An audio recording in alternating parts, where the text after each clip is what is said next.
Bienvenue dans les récits extraordinaires de Pierre Bellemare. Un podcast issu des archives d'Europe 1.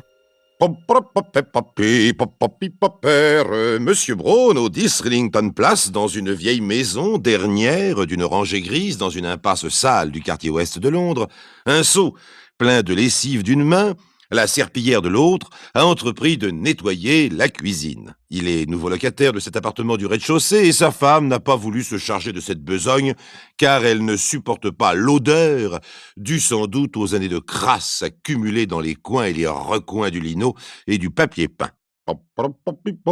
Tiens, ça sonne le creux. Tiens, dommage de perdre cette place. On pourrait peut-être utiliser ce creux pour en faire un placard. Monsieur Brown déchire le vieux papier, arrache une planche branlante et se trouve devant un cadavre roulé dans une couverture. Que feriez-vous à sa place? D'abord, vous sentiriez vos cheveux se dresser sur votre tête. Eh bien, c'est bien ce qui lui arrive. Vous laisseriez tomber le seau de lessive et la serpillière. C'est bien ce qu'il fait. Vous iriez prévenir la police. Il y court. Quelques instants plus tard, l'inspecteur Griffin, de Scotland Yard, arrive. Et sans doute moins impressionné, en tout cas plus curieux que M. Brown. Il farfouille plus profondément dans le placard et découvre, roulés dans des couvertures, 2 autres cadavres. Pendant qu'ils y sont, les policiers arrachent le lino du sol, car le parquet leur a semblé instable, et pour cause, les lames sont déclouées. Ils les soulèvent et se trouvent nez à nez, si j'ose ainsi m'exprimer, avec un 4e cadavre. Oh, c'est assez pour aujourd'hui, hein. Bon, en effet, les policiers ont fait du beau travail, puisqu'ils viennent d'ouvrir l'un des plus extraordinaires dossiers de la police, celui de la fantastique affaire Christie Evans, qui allait déterminer les Anglais à abolir la peine de mort. Il est probable d'ailleurs que si une affaire semblable s'était déroulée en France, nous aurions pris la même décision que les Anglais. Mais ce sera à vous d'en juger lorsque vous aurez entendu l'histoire dont Jacques-Antoine a réuni les éléments.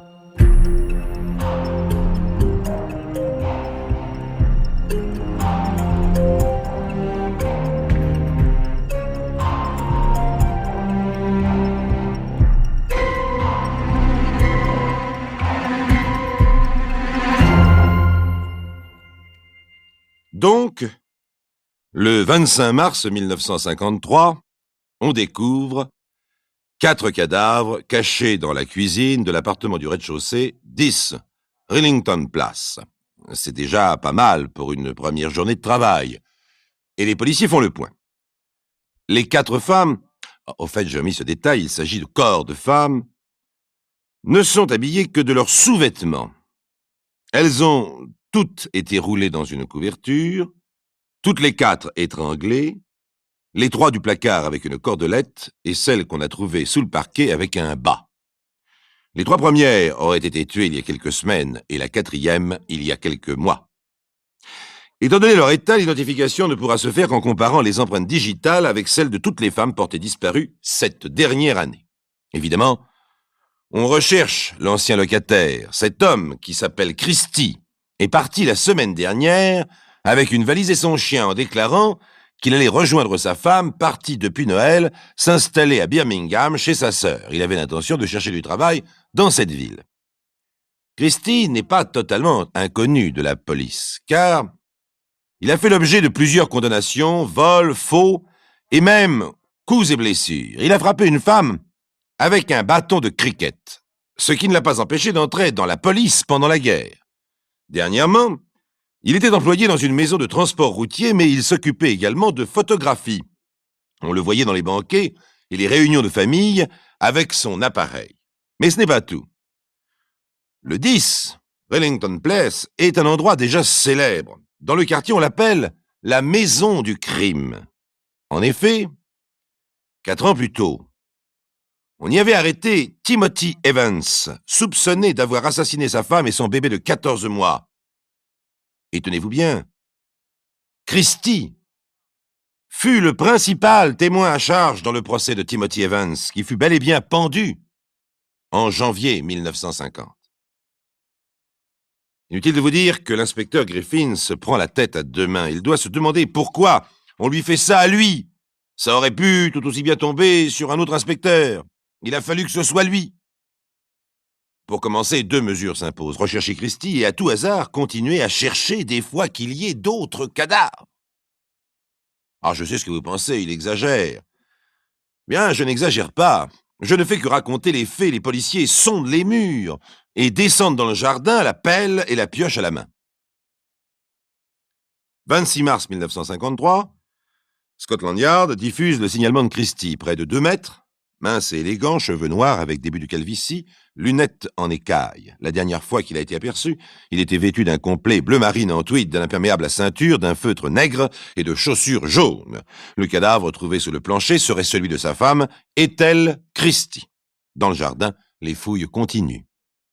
27 mars 1953, John Christie introuvable. Pourtant, la presse a diffusé la photographie de ce quinquagénaire poli tiré à 4 épingles, que ses voisins considéraient comme un homme tranquille, souvent sans travail, mais ne paraissant jamais à court d'argent. Explication, Christie et sa femme auraient pratiqué des avortements. Dans ce cas, les cadavres pourraient peut-être être ceux de clientes gravement accidentées à la suite de l'opération. Mais cela n'expliquerait pas la mort de sa femme, Ethel Christie, qui remonte à environ 4 mois. Les 3 autres femmes seraient mortes depuis cette date, chacune à 1 mois d'intervalle. 28 mars 1953, Christie toujours introuvable. On a identifié les 4 premiers cadavres. L'un est bien celui de la femme de Christie, Ethel Christie, âgée de 45 ans. Les autres se connaissaient. Toutes les 3 sont venues poser pour des photos de nus. Mais c'est peut-être le prétexte dont elles se sont servies pour cacher leur avortement. Ce n'est pas tout. Scotland Yard vient de découvrir un squelette et un crâne calciné enfermés dans une boîte à ordures et enterrés dans le jardin. Il s'agit d'une femme d'environ 30 ans et dont la mort remonte à environ 4 ans. Puis, à 3 mètres de profondeur, on déterre de nouveaux ossements dont un fémur, un tibia presque entier ainsi que des lambeaux de vêtements féminins. Il semblerait donc qu'il y ait eu 2 séries de meurtres dont les derniers seraient de plus en plus rapprochés. Cela semble indiquer un désir sadique de tuer qui devient plus fréquent et incontrôlable. Scotland Yard donne l'ordre de faire évacuer tous les locataires de l'immeuble et de le démanteler planche par planche, brique par brique. Christie, toujours introuvable. Mais l'horreur provoquée par la découverte des 6 cadavres crée un sentiment d'inquiétude. Scotland Yard, sortant de sa réserve habituelle, demande à la presse de publier des avis de recherche concernant Christie, qui risque de tuer encore avant la fin du mois. Au 10, Wellington Place, les fouilles continuent. 1er avril 1953, 6 heures du matin, un journalier qui connaît Christie de vue se précipite au commissariat de police de Notting Hill. Il déclare l'avoir vue à l'arrière d'une camionnette. Lorsque la police arrive, la camionnette est vide. 2 heures plus tard, un homme, hagard et barbu, est accoudé au parapet du quai de la Tamise près du pont de Putney. Par cette matinée printanière, il regarde avec mélancolie des dockers décharger une péniche. Constable Thomas Ledgert, 43 ans, 2,06 m de haut, accomplit sa ronde habituelle. Il aperçoit l'homme, à tout hasard, il sort la photo de Christie et croit le reconnaître. Il est 9h10. Le constable s'approche de l'homme. « Êtes-vous John Christie ?» L'homme tourne vers lui un regard las et presque hébété. « Êtes-vous John Christie ?» L'homme bredouille des mots sans suite, incompréhensibles. La loi anglaise interdisant qu'on arrête un homme si l'on n'est pas muni d'un mandat nominal, le constable demande « Acceptez-vous de m'accompagner au commissariat ?» Oui. 2 autres policemen ont rejoint Thomas Ledgert dans une voiture de service. L'un d'eux demande à Christie d'enlever son chapeau. Tous 3 constatent la calvitie partielle que précise le signalement.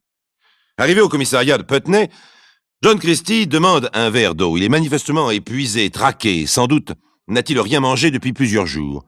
Alors les policiers, avec des précautions de mère de famille, font infuser le thé. Et bientôt, dans le commissariat se répand une bonne odeur de bacon en train de frire. Tant et si bien que quelques instants plus tard, réconforté, John Christie retrouve ses forces et jette autour de lui un œil martial. Déjà, il y a 300 personnes, surtout des femmes, qui se pressent devant le commissariat tandis que l'inspecteur-chef Griffin vient le chercher. Quelques heures plus tard, John Christie est inculpé du meurtre de sa femme, car en Angleterre, on ne peut être accusé que d'un meurtre à la fois. Je n'ai pas besoin de vous dire que l'inspecteur Griffin fait ouf, mais derrière lui, tout Scotland Yard fait ouf, et toute l'Angleterre fait ouf. Seulement, En même temps, toute l'Angleterre essaie de se cacher une terrible vérité. Cette vérité, qu'elle ne pourra se dissimuler longtemps cependant.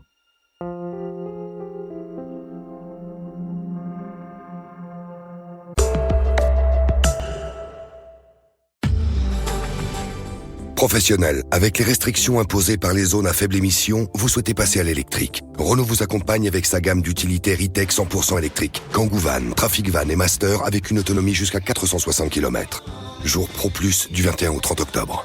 2 mois de loyer offert. Nouveau master selon version, cycle WLTP. Deuxième et troisième loyer offert pour crédit bail après paiement premier loyer d'au moins 5% de la valeur financée. Si accordiaque, selon stock du 1er au 31 octobre. Conditions sur professionnel.renault.fr.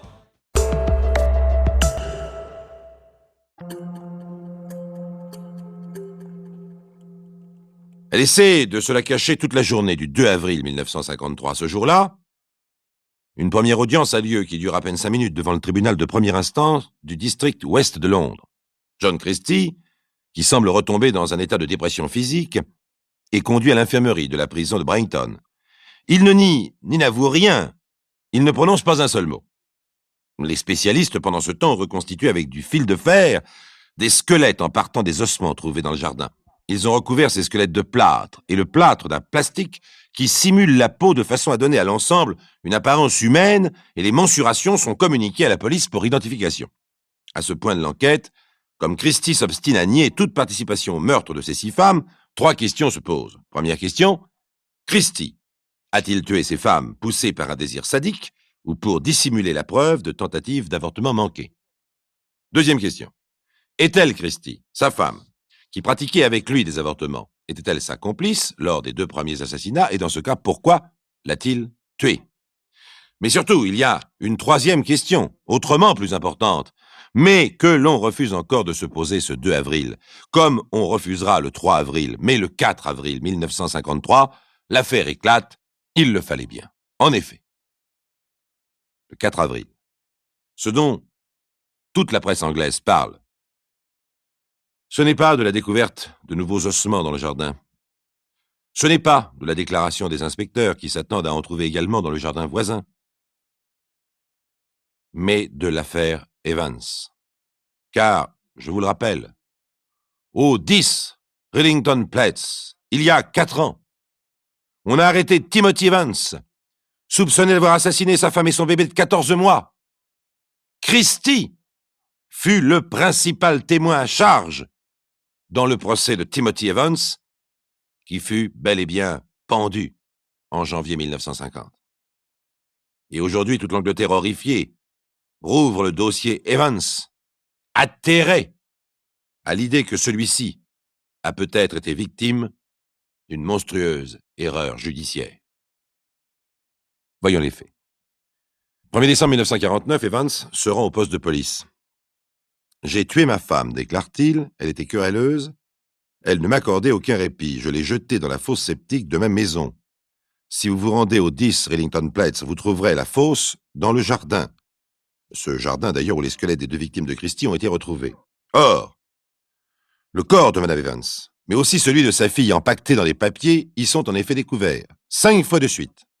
Evans confirmera qu'il est le meurtrier de son épouse, mais lorsqu'il comparaît devant la cour criminelle de l'Old Bailey, cet homme, qui ne sait ni lire ni écrire, et qui paraît d'une intelligence limitée, raconte une histoire bien différente. « Beryl, ma femme, dit-il, attendait un bébé. Je ne voulais pas de cet enfant qui alourdissait nos charges. J'en ai parlé à mon voisin, John Christie. Je peux mettre fin à sa grossesse sans aucun danger pour elle, m'a dit Christie. Le 8 novembre, rentrant de mon travail, j'ai trouvé mon voisin dans l'escalier. Votre femme est morte pendant l'opération, me dit Christie. Bizarre histoire. La suite à l'époque parut tout aussi ténébreuse. Evans aida Christie à transporter le cadavre dans l'appartement au-dessous du sien qui était inoccupé. Par la suite, affirme Evans, il ne revit jamais le corps de sa femme. Son voisin, après avoir été reconnaissant de ne rien dire au sujet du drame qui venait de se produire, lui proposa de confier son bébé à des amis. 2 jours plus tard, le 10 novembre, en rentrant chez lui le soir, Evans apprit par Christie que ses amis étaient venus chercher le bébé et qu'il se trouvait en lieu sûr et bien soigné. il n'apprit la mort de l'enfant que lorsque la police retrouva son petit cadavre avec celui de sa mère. Evans affirme qu'il n'a avoué son crime au poste de police que pour protéger Christie, qui s'était mis dans une situation difficile afin de lui venir en aide. À l'époque, le récit fait par Evans paraît invraisemblable. On ne peut pas croire qu'il ne se soit pas inquiété de savoir ce qu'était devenu le corps de sa femme et qu'il n'ait pas demandé où son bébé avait été emmené. Christie est le témoin essentiel du procès Evans. Interrogé par l'avocat de la défense, Christie réfute toutes les accusations portées contre lui par Evans et les témoignages médicaux lui donnent raison. On ne constate en effet aucune tentative d'avortement sur le cadavre de Mme Evans, qui est morte étranglée avec une cordelette. Aujourd'hui, en se rappelant les faits, la police, les magistrats qui ont condamné Evans réalisent que ce qui paraissait invraisemblable au moment du procès devient tout à fait plausible maintenant que l'on connaît Christie. Celui-ci peut parfaitement avoir tué la femme d'Evans en expliquant son crime par un avortement raté. Il y a de quoi secouer un pays tout entier, et l'Angleterre tout entière est secouée. Je ne vous raconterai évidemment pas en détail la suite de l'enquête, nous verrons simplement 2 points. Premier point, Christie doit-il être considéré comme fou ou comme responsable, et dans ce cas être pendu? Deuxième point, en exécutant Evans, l'Angleterre a-t-elle pendu un innocent? Voyons le premier point. Je vous rappelle qu'en Angleterre, on ne peut être accusé que d'un meurtre à la fois. Christie est donc accusé du meurtre de sa femme parce que c'est le plus difficile à expliquer par une folie sadique. On peut en effet trouver bien des raisons pour qu'un homme tue sa femme. L'avocat de la défense veut donc prouver qu'il a tué beaucoup de femmes avant et après, et que le meurtre de sa femme est donc à placer dans un contexte de folie comme les autres. Aussi, bien qu'il ait nié pendant plusieurs semaines, Christie avoue maintenant le plus de meurtres possible. « Christie est fou, dit l'avocat au juré. Je plaide la non-responsabilité mentale de mon client. » Puis il fait valoir que Christie a été gazé pendant la guerre de 14, qu'il est resté aveugle pendant 6 mois et d'une santé précaire, qu'il a déjà été plusieurs fois condamné, et enfin, qu'il n'était pas sensible à l'odeur de cadavre qui pourtant faisait fuir tout le monde. Lorsque Christie marche lentement vers la barre des témoins pour la première fois, il lance un regard furtif vers les jurés et sort son mouchoir. Pour essuyer ses larmes, disent les uns, pour se moucher tout simplement, disent les autres. Il ne fait aucun doute que Christie est ému lorsqu'il commence le récit de sa terrifiante histoire. Et son avocat montre une habileté extraordinaire pour faire ressortir l'état mental de son client. « Christie, combien de femmes avez-vous tué? »« Je ne sais pas. Je ne me rappelle plus. »« Comment? Vous ne vous en souvenez plus ?» s'exclame l'avocat. « Parfois, je sens quelque chose. Je ne peux plus m'en défaire. » Puis, d'une voix basse et timide, clignant des yeux derrière ses lunettes, Christie, l'homme tranquille, le petit employé d'une entreprise de transport, révèle qu'il tua pour la première fois il y a 10 ans. La première des 7 victimes, ce fut la petite Autrichienne Margaret Friesel, dont on retrouva le squelette dans le jardin macabre. « J'ai rencontré Margaret, dit Christie, lorsque j'étais dans la police en 1943. Elle vint me rendre visite 2 fois. Que lui avez-vous fait durant la 2e visite? » Je l'ai étranglée. Je crois que c'était avec un bas. Deuxième victime, Miss Muriel Heredith Putney, dont on découvre également le squelette dans le jardin. Christie précise qu'il la rencontra en 1944. Il asphyxia d'abord la malheureuse au gaz avant de l'étrangler. « Christie, demande l'avocat, entre 1944 et 1949, avez-vous tué d'autres femmes? » Peut-être, dit Christie, le regard fixé sur l'avocat. Je ne me rappelle plus. La 3e victime? C'est un coup de théâtre. Christie avoue que c'est Madame Evans. Mais si Christie admet qu'il a tué Madame Evans, il se défend d'avoir tué le bébé. Le 7 novembre, dit Christie, je sens une odeur de gaz dans la maison. Je monte chez Madame Evans et la découvre allongée par terre. Le robinet de gaz est ouvert. J'ouvre la fenêtre, je l'aide à se relever et lui donne un verre d'eau.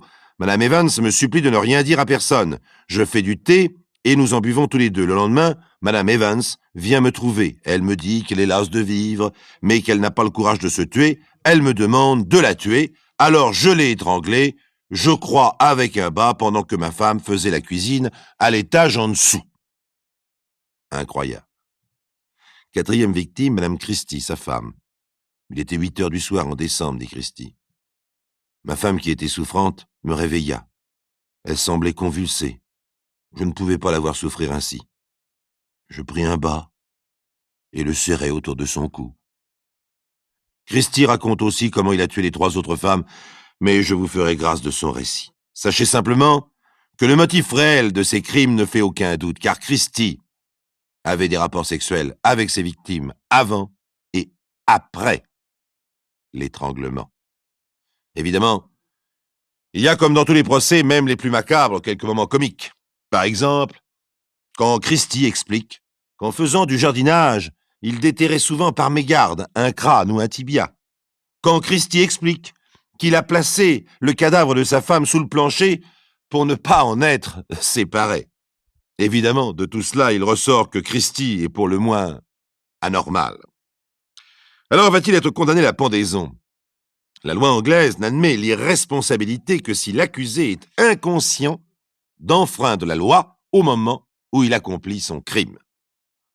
Là-dessus, comme les psychiatres ne sont pas d'accord, l'accusateur fait valoir que puisque Christie cachait les cadavres dès le crime accompli, c'est qu'il avait conscience de violer la loi, donc il est coupable. Et il obtient la condamnation de Christie pour le meurtre de sa femme. Le dossier de police de ces autres meurtres sera clos avec la mention « meurtrier présumé Christie ». Mais Christie sera-t-il pendu ? On peut dire que c'est à ce moment que l'affaire Christie Evans prend toute son ampleur, et c'est là que nous abordons le 2e point. Evans a-t-il été la victime d'une erreur judiciaire ? Rappelons que la loi anglaise, voulant qu'on ne soit accusé que d'un meurtre à la fois, Evans fut accusé et condamné pour le meurtre de sa petite-fille Géraldine. Pendant le procès de Christie, l'accusateur public, l'avocat, le président se sont efforcés de faire préciser à celui-ci que s'il avait tué Madame Evans, il n'avait pas tué la petite fille. Donc Evans était bien coupable, et les magistrats ont pu proclamer avec soulagement qu'aucun innocent n'avait été condamné par erreur. Mais l'opinion publique n'est pas convaincue du tout. Les travaillistes déposent un projet de loi contre la peine de mort. Christie refuse de faire appel. Christie doit être pendu le 15 juillet à 8 heures du matin. Le ministre de l'Intérieur travailliste estime n'avoir aucune raison de le gracier. Le député de la circonscription de Christie demande que la sentence soit remise. Tous les députés hostiles à la peine de mort essaient d'obtenir le sursis. Les socialistes aussi, de même que la mère d'Evans, qui espère un témoignage de Christie permettant de sauver l'honneur de son fils. Mais celui-ci est pendu le 15 juillet. Certains trouvent que le gouvernement fait preuve d'une hâte indécente, dans le but, non de trouver la vérité, mais de donner aux exécuteurs d'Evans justification de leur acte. 2 ans plus tard, M. Cutterhead, le ministre de l'Intérieur qui a fait exécuter Evans, monte à la tribune de la Chambre au cours d'un débat sur l'abolition de la peine de mort. Il reconnaît l'innocence d'Evans. Selon lui, l'application de la peine de mort eut pour résultat dans cette affaire, une première fois, l'exécution d'un innocent et une deuxième fois celle du témoin qui pouvait le disculper. C'est trop, et la peine de mort est abolie. 11 juin 1961, parution d'un livre qui, point par point, disculpe Evans et déclenche un grand mouvement en faveur de la réhabilitation. 19 octobre 1966, soit 16 ans après l'exécution d'Evans, l'affaire est close juridiquement et il est admis qu'Evans n'a pas tué sa petite fille. La reine Élisabeth accorde le pardon. Mais comme, par contre, le rapport de la contre-enquête laisse entendre qu'il aurait probablement étranglé sa femme, on peut dire que ce fantastique dossier de la police se termine par une magistrale queue de poisson. Une seule chose est certaine, la peine de mort en Angleterre n'y a pas survécu, et à notre avis, les Anglais ont eu bien raison.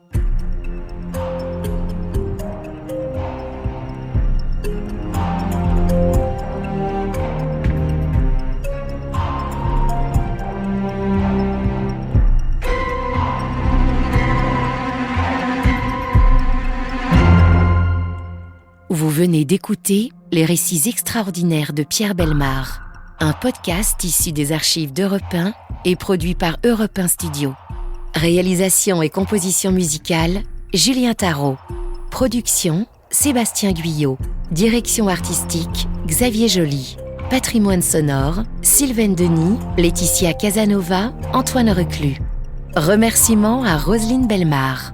Les récits extraordinaires sont disponibles sur le site et l'appli Europe 1. Écoutez aussi le prochain épisode en vous abonnant gratuitement sur votre plateforme d'écoute préférée. Si les faits divers vous intéressent, alors les récits extraordinaires de Pierre Bellemare sont faits pour vous. Chaque lundi et chaque jeudi, découvrez une nouvelle histoire sur des enquêtes criminelles mystérieuses, des disparitions inexpliquées, des trahisons familiales et d'autres énigmes policières hors du commun. Pour ne rien manquer et rester informé de la sortie des nouveaux épisodes, n'oubliez pas de vous abonner au podcast. Les récits extraordinaires de Pierre Bellemare, un univers de polar disponible sur toutes les plateformes d'écoute. Europe 1. On de Latte raconte. Christophe Ondelatte. En mai 2020, à Lyon, Benjamin Cotu sa voisine de palier d'un coup de couteau. Et son mobile est incroyable. Elle fêtait la fin du confinement. Il ne supportait pas qu'elle fasse du bruit. Ouvrons ensemble la code B du dossier d'instruction de Benjamin Co. Europe 1. Christophe Ondelatte. Dans le système judiciaire français, le dossier d'instruction contient un sous-dossier appelé Cote B. Il rassemble les rapports des experts psychiatres, psychologues et de l'enquêteur de personnalité. Ouvrons l'un de ces dossiers. Ondelatte raconte. Cote B sur Europe 1.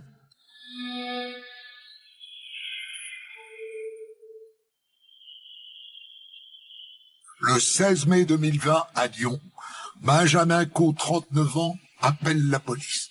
Il est excédé. J'en ai marre. J'en peux plus du bordel qu'il fout au-dessous. C'est toujours chez Roman. J'en ai marre, vous comprenez, je vous ai déjà appelé X fois.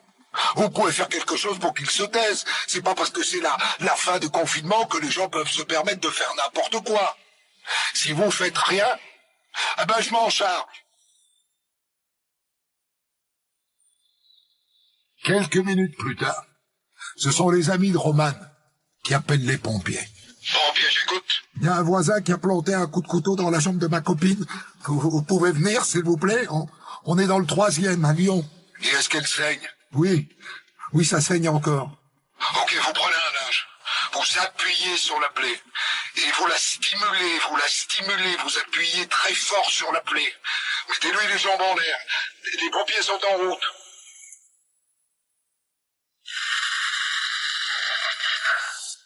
Europe 1. La vie sociale va reprendre, donc, mais là encore progressivement.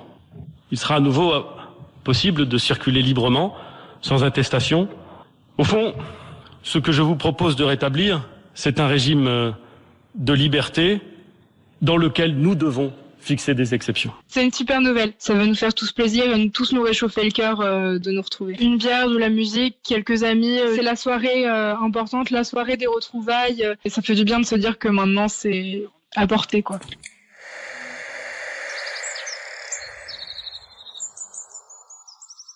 C'est le moment où on vient d'annoncer le déconfinement. Je suis sur ma terrasse dehors et je vois apparaître donc le nom de mon ami Jean-François Julien, avocat de la famille de Roman Dufour. Et puis c'est le choc. Et là vous avez tout qui tombe sur les épaules. C'est dur de passer en fait d'un moment où vous êtes heureux de retrouver des amis, de déconfinement, etc., à une masse qui tombe sur vous en pensant qu'il y a des gens qui sont en train d'assister et d'attendre la mort de leur fille. Puis on a envie de les assister, on a envie de les soutenir. Roman Dufour a reçu un coup de couteau dans l'artère iliaque gauche. Pronostic vital incertain. Après 2 jours d'hospitalisation, Roman Dufour décède. Elle avait 21 ans.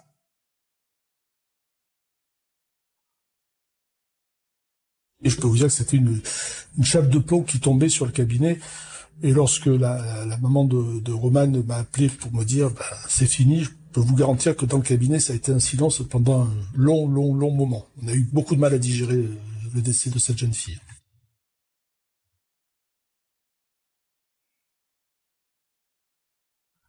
D'habitude, il n'y a pas trop d'affect, on met de la distance, même si évidemment c'est difficile pour un avocat. Là, le problème, c'est qu'on n'enlève pas l'affect. Et ce que vous pouvez expliquer plus ou moins froidement à des gens qui sont des clients lambda du cabinet, c'est beaucoup plus difficile de l'expliquer à des gens qui, d'abord, vous connaissez, qui sont en plus d'une gentillesse extraordinaire.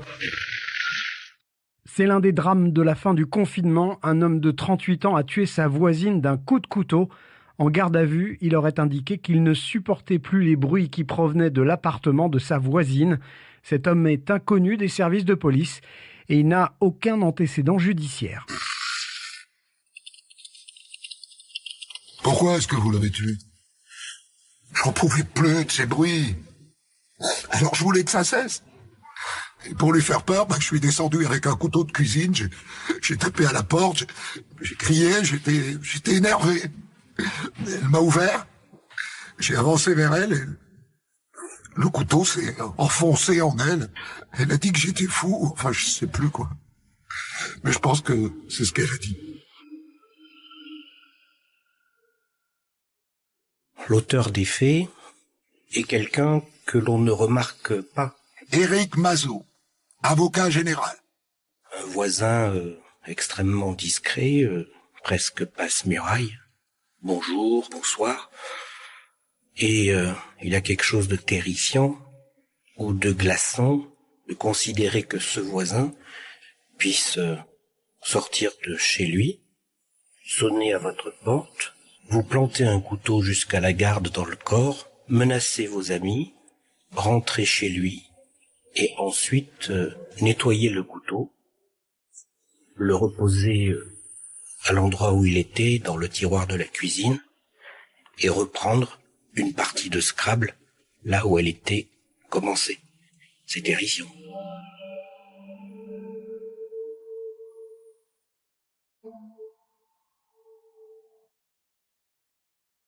Je me suis dit, c'est pas possible. Lorsque je lisais ça, je me disais, ce type, il y a un problème psychiatrique derrière extrêmement important. Et j'avais commencé d'ailleurs à préparer un petit peu la famille de Roman en leur disant, écoutez, la façon dont ça s'est commis, je m'interroge sur la responsabilité pénale. Je me suis vraiment interrogé sur la responsabilité pénale.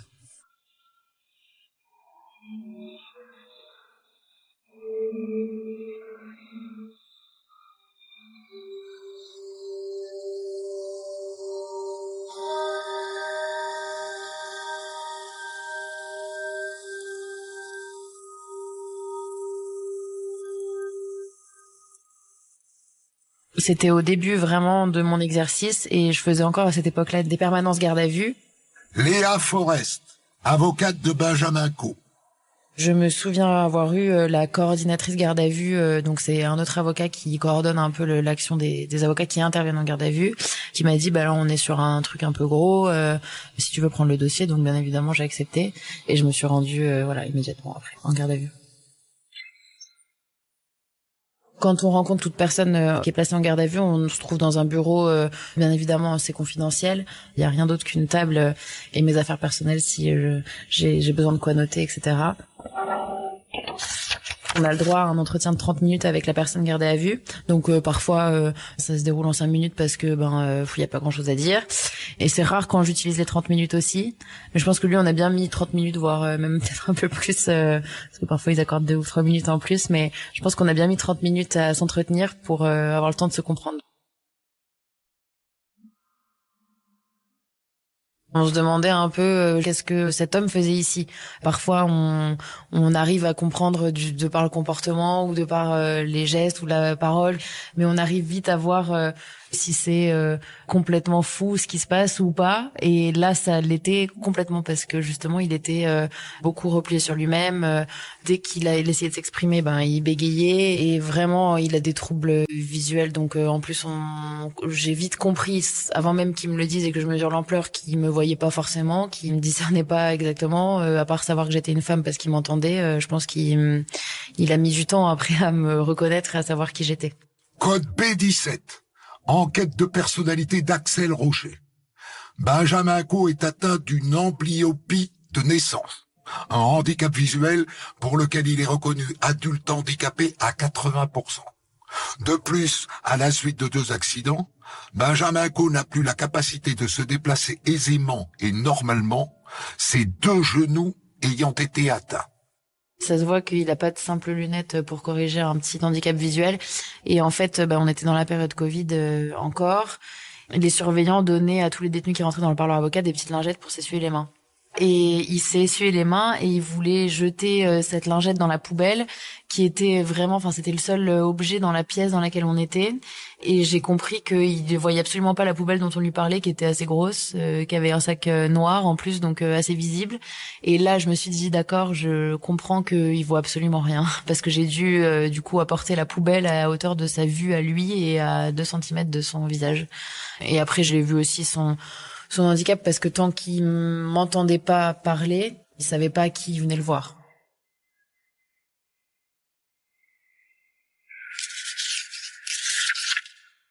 Alors dites-moi, monsieur Caux, quels sont vos souvenirs de ce soir où vous avez tué cette jeune femme?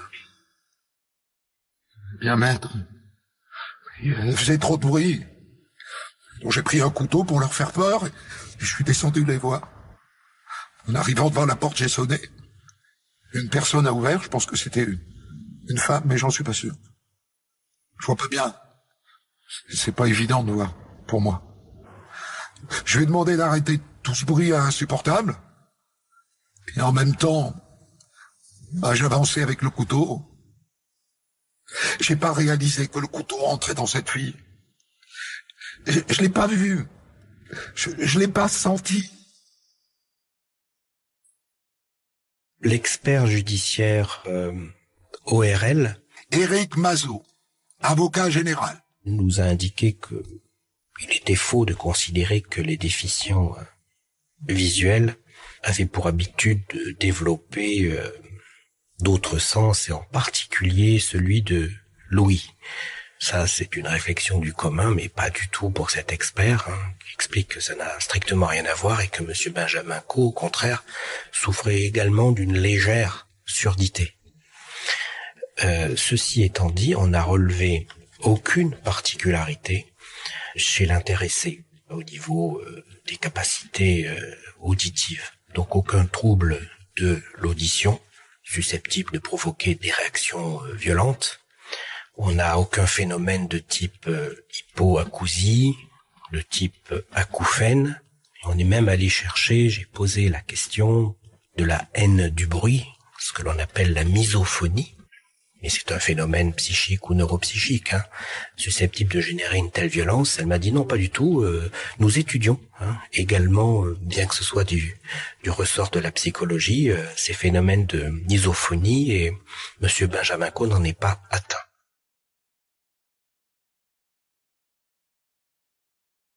La voisine du dessous faisait bien du bruit ce soir-là. En revanche, il est le seul voisin à dire que ce bruit était insupportable. Les autres disent que c'était un fond sonore pas incommodant. Il n'a pas un délire de persécution, il n'invente pas le bruit. Le bruit, il est bien réel. Docteur Jean Canterino, expert psychiatre. Il pense pas que les voisins font un complot pour lui gâcher sa vie. Vous voyez, il n'y a pas d'élément délirant. Pour moi, il n'y avait pas d'altération du discernement, ni d'abolition. Parce qu'il n'y a pas de pathologie psychotique, c'est pas quelqu'un qui est traité, pas schizophrène, il n'y a pas de délire de persécution. Code B12, expertise psychologique de Xavier Renaud. Benjamin Caux déclare avoir pris connaissance de son passage à l'acte une fois retourné chez lui. Il nous dit, en remontant chez moi, j'ai vu qu'il y avait du sang sur le couteau, je ne l'avais pas vu avant. Alors j'ai lavé le couteau et je me suis assis pour me détendre et faire un Scrabble sur l'ordinateur. C'était un immense soulagement d'avoir enfin le silence. La musique était coupée. C'était un soulagement incroyable. Il parle, on va dire normalement, même si le terme normal a mauvaise presse. En revanche, ce qui est très, très étonnant, c'est la distance entre ce qu'il raconte de façon factuelle, parce qu'il y avait du bruit, il a quand même tué quelqu'un, et il raconte ça comme si c'était un litige banal. Il y a un contraste qui est tout à fait saisissant entre finalement la normalité de son expression et la normalité, mais avec un l'apostrophe, de ce qu'il a fait. Et ça c'est pas normal. Il est très désaffectivé, très froid pour parler plus simplement. On peut un peu le comparer à un ordinateur si on veut. Est-ce que c'est possible de fonctionner comme ça et d'aller bien? Oui, jusqu'à un certain point. Mais le plus probable, c'est qu'un jour, tout ça se casse la figure. Et que ça se casse la figure, soit sur le mode de la dépression, soit sur le mode du passage à l'acte. Et chez M. Co, ça a été sur le mode du passage à l'acte. Chez M. Co, tout le système, le château de cartes s'est effondré au moment des faits. Il n'est pas capable d'être en relation avec les autres. Oui, mais les autres, ils existent. Code B12. Expertise psychologique de Xavier Renaud. Benjamin Co présente une personnalité clivée, marquée par d'importantes défaillances narcissiques et identitaires. Il présente également d'importants troubles de la relation et de la socialisation, associés à une forte introversion et des difficultés de discrimination et de perception de ses propres vécus émotionnels et de ceux d'autrui. Monsieur Co, c'est une personne qui ne peut pas, je dirais, être en relation avec les autres. Il n'y arrive pas. Et la meilleure preuve, c'est que quand je le vois, il a 39 ans, il n'a jamais eu de rapport sexuel. Il n'a pas de vie affective. Je pense qu'il n'a pas de vie amicale.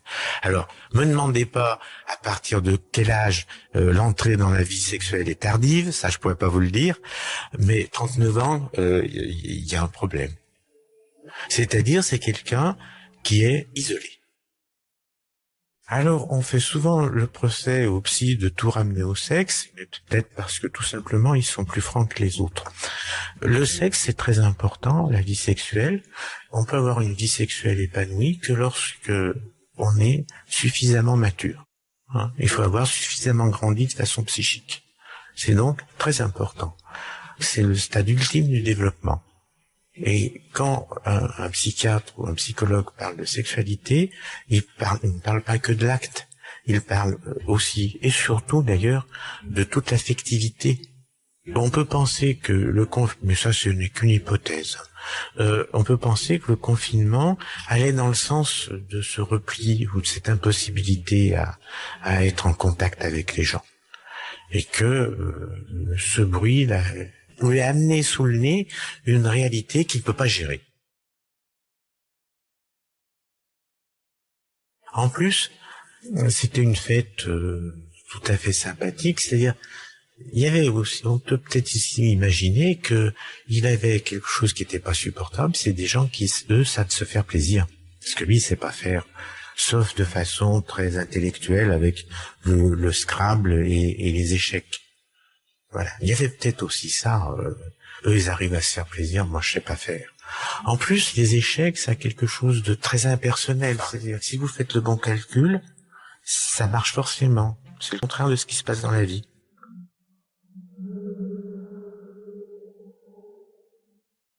Chez lui, c'est finalement l'univers où il joue. Mais attention, chez Monsieur Benjamin Co, le jeu n'a aucune dimension ludique. C'est une discipline qui exige silence et concentration, échec et Scrabble. Donc, les autres, ce sont ceux qui font du bruit.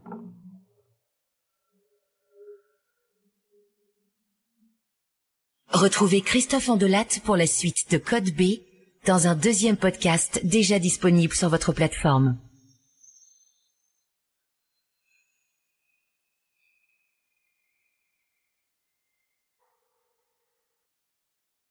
Si les faits divers vous intéressent, alors les récits extraordinaires de Pierre Bellemare sont faits pour vous. Chaque lundi et chaque jeudi, découvrez une nouvelle histoire sur des enquêtes criminelles mystérieuses, des disparitions inexpliquées, des trahisons familiales et d'autres énigmes policières hors du commun. Pour ne rien manquer et rester informé de la sortie des nouveaux épisodes, n'oubliez pas de vous abonner au podcast. Les récits extraordinaires de Pierre Bellemare. Un univers de polar disponible sur toutes les plateformes d'écoute. Europe 1. On de la raconte Code B La suite de votre épisode.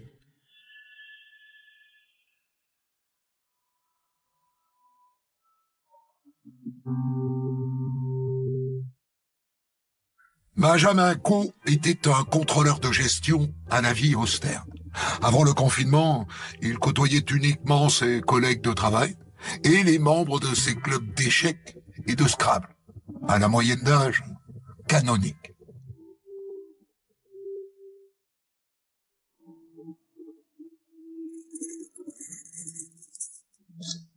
Son appartement, c'était l'appartement d'un célibataire. Léa Forest, avocate de Benjamin Caux.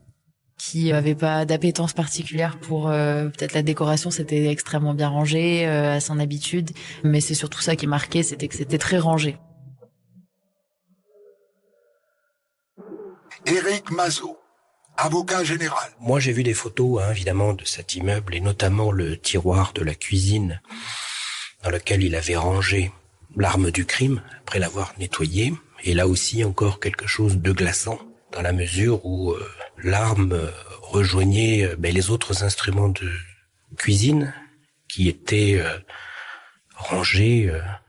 Les cuillères, 3 cuillères, étaient enchâssées les unes dans les autres.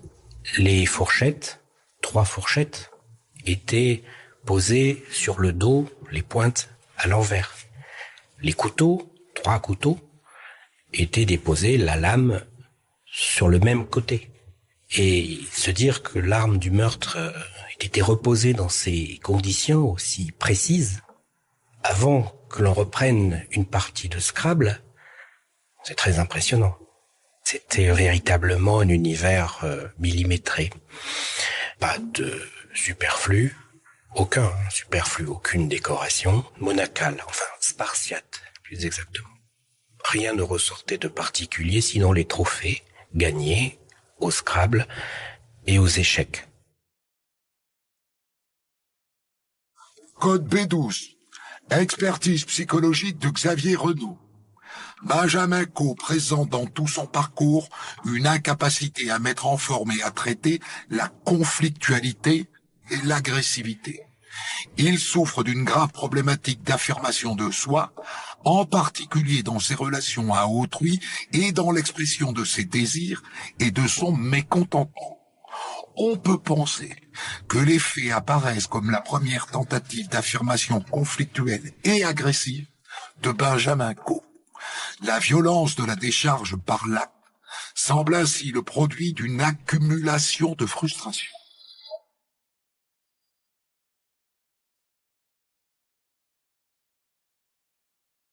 Son histoire personnelle, on la connaît finalement que très peu parce qu'il était assez taisant sur ça tout le long de l'instruction parce qu'il considérait que son histoire personnelle n'avait absolument aucune influence sur les faits et qu'elle n'intéressait personne et il se demandait un peu pourquoi on venait lui poser ces questions-là. L'avocate que je suis lui rappelait que c'était parce qu'il fallait, pour bien juger quelqu'un, prendre en considération sa vie et son évolution.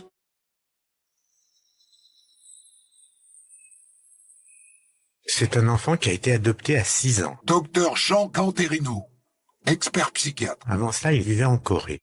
Après l'adoption, on ne trouve aucun élément traumatique. Avant l'adoption, on ne sait pas. On ne sait pas parce que, et je pense que c'est vrai, il dit qu'il n'a aucun souvenir. Or, et ça tout le monde le sait, pas besoin d'être psychiatre, on a des souvenirs avant l'âge de 6 ans. Ça commence vers les 3 ans, on va dire. Donc, s'il n'a pas de souvenirs, c'est que les souvenirs étaient peut-être très mauvais et qu'il n'a pas pu faire autrement que de les refouler. Quand je parle de refoulement, c'est pas quelque chose de conscient. Son cerveau le protège de ce qui s'est passé. C'est-à-dire que s'il y a eu des éléments traumatiques, ça a freiné son développement psycho-affectif. Et je pense que toute sa vie, il s'est protégé de ça en essayant d'avoir le moins de relations possible avec les autres. Code B17. Enquête de personnalité d'Axel Rocher. Benjamin Caux n'a jamais souhaité identifier sa famille biologique. Madame Caux, sa mère adoptive, rapporte qu'à l'arrivée de Benjamin Caux, elle avait relevé certaines cicatrices sur son corps. La famille habitait dans le Nord, après ils sont venus à Lyon. Le papa est décédé d'un cancer. La maman est toujours en vie, elle habite aussi dans la région. Et ensuite, Benjamin Caux a fait des études. C'était un élève brillant, il était très fort dans tout ce qui est logique, mathématiques, physique, etc. Quelqu'un qui a rapidement brillé par ses qualités intellectuelles et scolaires. Il est quand même titulaire d'un master 2 et il a intégré une école de commerce à Dijon en sortant major de sa promotion. Il a rapidement obtenu un travail dans une entreprise comme contrôleur de gestion et il avait une vie essentiellement centrée sur le travail. La vie de l'accusé était d'une simplicité absolue. Benjamin Caux, c'était pas d'amis, pas de petit ami, une fois de temps en temps une visite à sa mère, mais il ne sortait pas finalement de cette activité sociale que l'on pourrait qualifier d'extrêmement limitée. La réalité a démontré que oui, il était effectivement discret, n'élevait pas la voix et autres, mais il était quand même très réactif par rapport au bruit que l'on peut générer dans un appartement, bruit auquel il était très sensible. Benjamin Caux mène une vie plan-plan, sans vague, et il entend que ses voisins en fassent autant. Pendant le confinement, il devient très procédurier.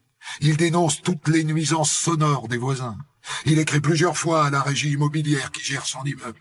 Finalement, il n'a de relation qu'à travers les plaintes multiples, parce qu'il est très procédurier, qu'il va déposer auprès de la régie, auprès de, en indiquant qu'un tel fait trop de bruit, que c'est insupportable, et autres. Il est quand même relativement particulier et relativement asocial, puisqu'il va jusqu'à proposer de l'argent à la régie pour faciliter l'expulsion d'un locataire supposé être bruyant. Monsieur Caux, il est très attaché aux règles et aux droits et il faut finalement que tout soit carré et que tout aille dans le bon sens. On peut dire qu'il est procédurier, rigide et tout, mais c'est ce qu'on demande à tout le monde pour ne pas en arriver justement à des actes comme ça. C'est d'essayer de régler les choses quand un trouble du voisinage arrive, en envoyant des recommandés, et en appelant les forces de l'ordre si c'est trop un soir, mais sûrement pas en descendant chez le voisin avec un couteau. Donc lui, il a essayé de passer par ces étapes qui sont, à mon sens, tout à fait normales. Et ce soir-là, c'était trop. Enfin, c'est la goutte d'eau qui a fait déborder le vase, et c'est pour ça qu'il est descendu.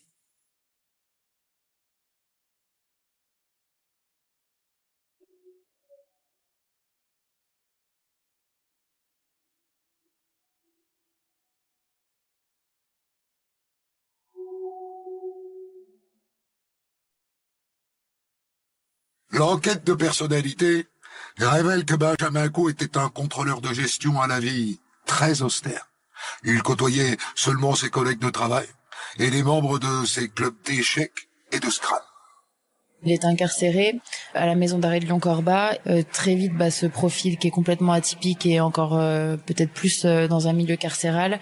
Enfin, ça a été à mon avis très compliqué pour lui, même s'il ne s'est jamais plaint de sa détention. Léa Forest, avocate de Benjamin Caux. Il a été très vite victime de menaces, de violences, qu'elles soient morales ou physiques. Très vite, il a été placé à l'isolement. Et c'est sur sa volonté à lui qu'il a souhaité y rester tout le long de son incarcération. Isolement veut dire absolument aucun contact, des promenades qui sont dans une cour qui sont plus petites que des cours classiques et qui sont pas en communauté, donc on se balade tout seul, on vit tout seul et on ne voit personne à part les surveillants qui ouvrent la porte pour donner à manger. Il était même question à un moment donné qu'on le sorte de l'isolement parce que ça devenait dangereux finalement pour sa santé mentale, hein, c'est la prison qui a voulu le faire et moi j'ai été obligée conformément à son mandat d'intervenir pour qu'il reste placé à l'isolement. 3 ans après le meurtre de Romane Dufour, Benjamin Caux est renvoyé devant la cour d'assises du Rhône. Il a alors 41 ans. Comment on fait pour préparer Monsieur Caux? C'est une question que je me pose toujours. Enfin, finalement, j'ai arrêté de me la poser parce que la réponse est simple, c'est qu'on ne le prépare pas. Lui, son état d'esprit avant les assises, c'est que il s'en fiche complètement de son sort, donc aucune raison de se défendre. Je pense que si l'avocat n'était pas obligatoire devant une cour d'assises, il y serait allé sans avocat. Après, je lui ai donné quand même 2-3 conseils et je pense que les 2-3 conseils que je lui ai donnés n'ont absolument pas été respectés. Il a même fait tout le contraire pour saboter un peu mon travail. Faites entrer l'accusé. Il a une quarantaine d'années. Éric Mazot, avocat général. Ses vêtements n'attirent pas particulièrement d'attention. Il est handicapé visuel, il boite également. On ne remarque pas cet homme. C'est sa particularité, on ne le remarque pas. Jean-François Julien, avocat de la famille de Romane Dufour. Lorsqu'on arrive devant la cour d'assises, le président lui dit « Monsieur, vous pouvez enlever votre masque ». Il va refuser et il va presque engueuler le président en disant « Mais si vous avez envie d'attraper le Covid, moi je ne veux pas ». Vous voyez le type de personnalité dans laquelle vous êtes. Vous avez quelqu'un qui est totalement effacé, qui va passer ensuite, qui peut passer dans un truc où il va vous engueuler parce que vous ne respectez pas une règle. Et lui, il estimait que le président de la cour d'assises ne respectait pas une règle, donc il lui dit « Vous ne respectez pas la règle ». Mesdames et messieurs, la cour. Il a fini par m'écouter parce que j'ai pris à part à un moment une suspension d'audience et je lui ai dit que là ce serait vraiment bien. Mais je lui ai toujours dit que c'était pour me faire plaisir et il le faisait. Et ça marchait que comme ça. Tout ce qu'il a fait pendant le procès d'assises que je lui ai conseillé, c'est parce que j'ai trouvé, je pense le deuxième jour du procès, le premier jour, mais fin de journée, en lui disant s'il vous plaît faites-le pour moi. Vous voyez, je rame un peu pour vous, je donne tout ce que j'ai pour vous, alors faites-moi plaisir. Quand j'en parle maintenant encore de ce procès, j'ai l'impression parfois de parler contre lui, mais c'est justement tout le paradoxe avec Monsieur Caux, c'est qu'en fait pour le défendre, il fallait appuyer sur des points que lui ne voulait pas forcément entendre. Voilà, mais j'avais la liberté de le faire et c'est pour ça que je l'ai fait, parce que sinon je n'aurais jamais pu le défendre de cette manière-là et d'en parler encore aujourd'hui comme ça. Mais en tout état de cause, oui, c'était le défendre malgré lui. Il m'a mis des bâtons dans les roues clairement tout le long du procès.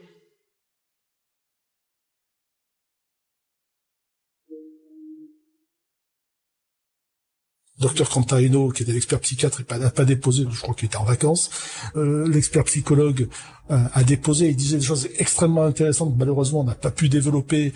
Pour tous les acteurs du procès, c'était extrêmement frustrant. Votre émission, c'est cette cote B, et cette cote B, on nous l'a volée pendant le procès d'assises. Code B12.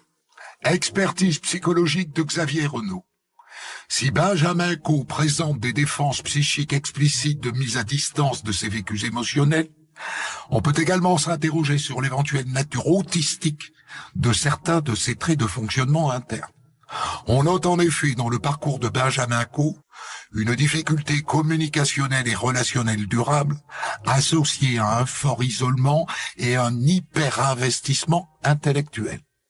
Une désaffectivité qui peut être liée à des centres d'intérêt limités.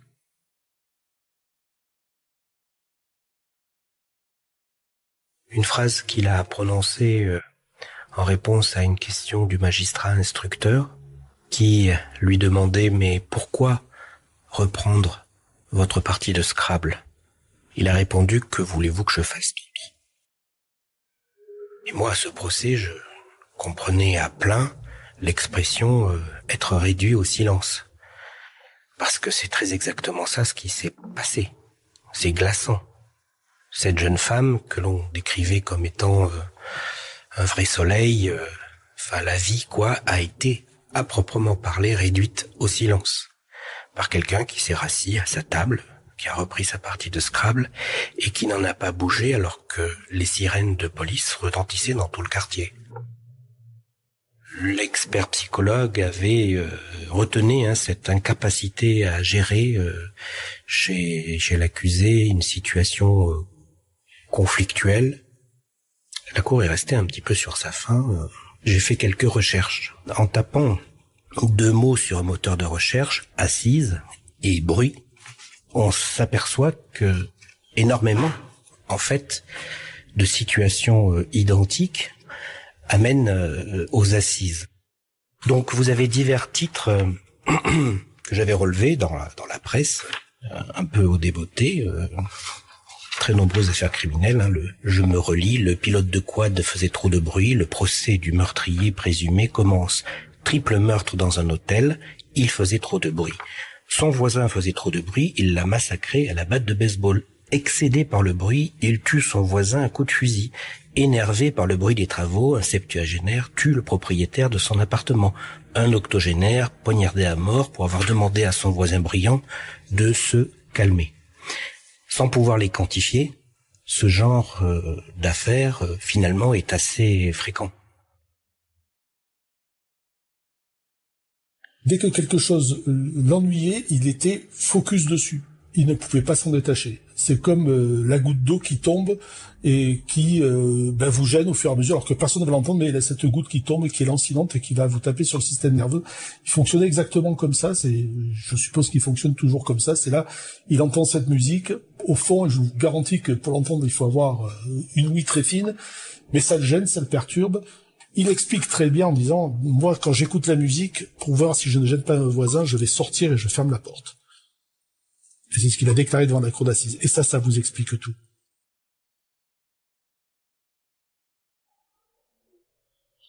Maître Forest, vous avez la parole pour la défense de Benjamin Caux. Les éléments importants, je crois que ça a été de recentrer le débat sur ce dont on avait parlé, à savoir vraiment étudier les faits à l'aune de la personnalité de Monsieur Caux.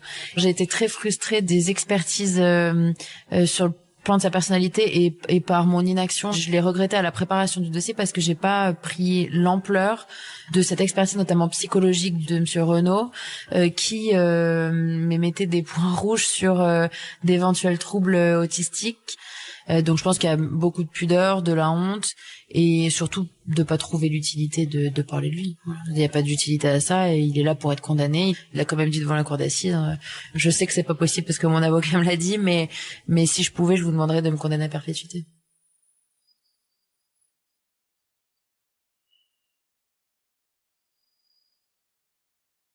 Avant que la cour ne se retire pour délibérer, comme c'est l'usage, Benjamin Caux a la parole en dernier. Je mérite la perpétuité. J'ai détruit la vie de plusieurs personnes. Et si un jour la liberté m'est rendue, alors c'est que la justice est mal faite. Finalement, Benjamin Caux n'est pas condamné pour meurtre, mais pour coup mortel. Il écope de 14 années de prison. Et il ne fait pas appel.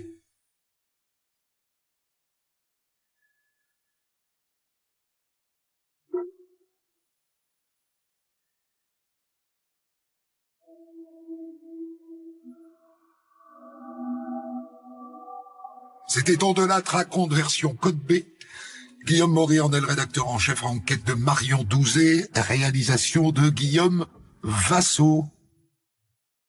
Retrouvez On-delà de raconte Code B tous les vendredis et samedis dès 6h sur votre plateforme de podcast.